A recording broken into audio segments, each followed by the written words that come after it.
Croire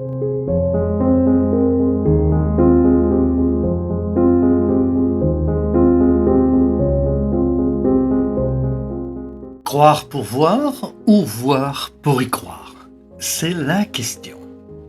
Ce programme a été enregistré à l'origine par Ricardo Melo de l'Institut Namasté le 3 juin 2017.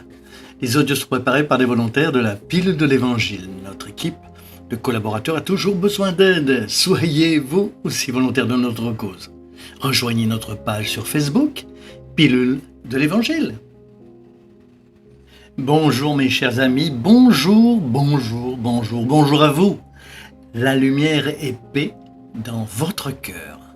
Nous commençons une autre pilule de l'Évangile. Aujourd'hui, nous allons parler de notre relation avec la foi, avec l'étape suivante, en s'inspirant un peu de l'apôtre Thomas.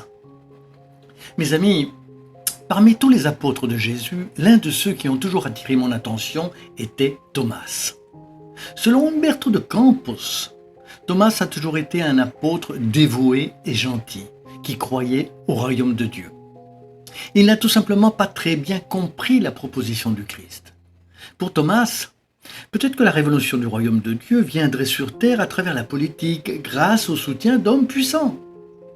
Thomas ne comprenait pas à l'époque que la vraie révolution venait de l'intérieur. C'était une réforme intime, c'était une libération, pas des entraves extérieures, mais plutôt des obstacles internes comme de la peur, du doute, de la douleur, des chaînes dont beaucoup d'entre nous vivent encore prisonniers. Ainsi, Thomas finit par être personnifié dans ce fameux passage dans lequel Jésus revient de la tombe après le 3e jour et apparaît à Marie de Magdala, à Pierre, aux disciples, et seul Thomas ne le voit pas. Les disciples lui disent « Thomas, le Maître est revenu !» Et il a dit « Je ne le crois pas, je ne crois que ce que je vois et que je mets mon doigt sur ses blessures. » Alors, Jésus apparaît et dit « Eh bien, Thomas, tu peux le faire. » Thomas s'étonne, pose le doigt sur les blessures de Jésus et dit « Mon Dieu, il est le Maître. » Et Jésus dit « Heureux ceux qui croient sans avoir vu. » Et pourquoi ? Parce que la plupart des gens ont besoin de voir pour y croire. La plupart d'entre nous vivent comme Thomas, des gens bons et bien intentionnés qui n'obtiennent pas grand-chose dans la vie, ni dans le matériel, et parfois ni dans le spirituel, à cause de l'incrédulité, parce qu'ils veulent voir les choses avant d'y croire.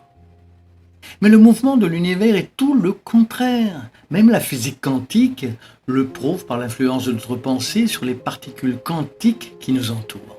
Nous créons des réalités selon nos croyances.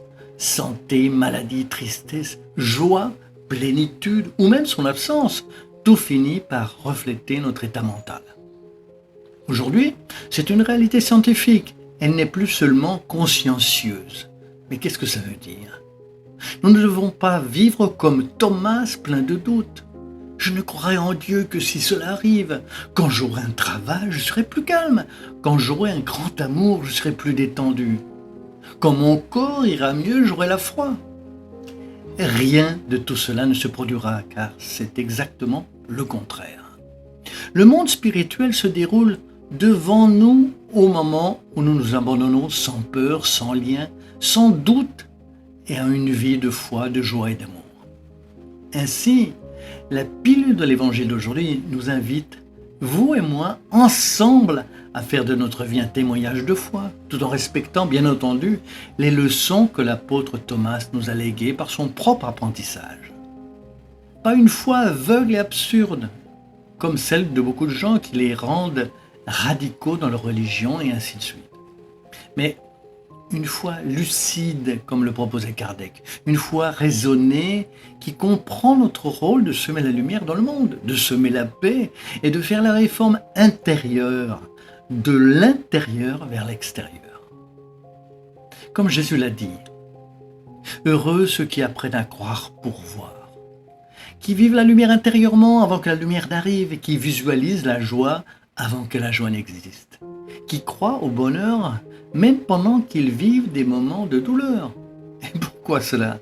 Parce qu'ils créent cet état d'esprit élevé dans leur conscience. Et naturellement, il commence à être extériorisé. Et n'oubliez pas, rien n'arrive par hasard. Soyons la cause consciente des joies que nous apporterons au monde qui nous entoure à travers des choix lucides.